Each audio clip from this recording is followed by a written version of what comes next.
السلام علیکم، welcome to my YouTube channel relation with Islam. امید کرتی ہوں آپ سب خیریت سے ہوں گے۔ آج کے اس ویڈیو میں ہم پڑھیں گے صحیح بخاری کی حدیث نمبر 74۔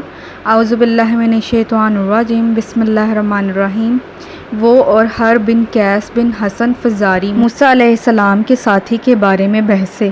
ابن عباس رضی اللہ عنہ نے فرمایا کہ وہ خضر علیہ السلام تھے۔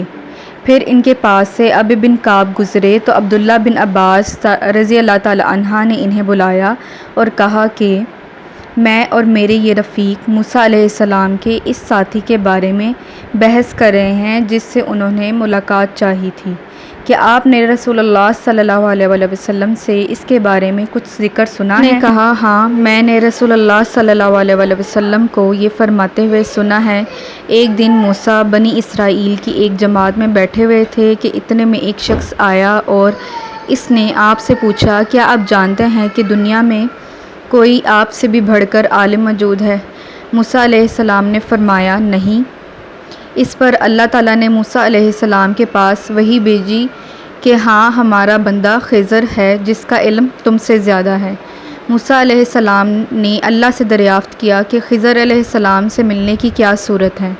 اللہ تعالیٰ نے ایک مچھلی کو ان سے ملاقات کی علامت قرار دیا اور ان سے کہہ دیا کہ جب تم اس مچھلی کو گم کر دو تو واپس لوٹ جاؤ، تب خضر سے تمہاری ملاقات ہوگی۔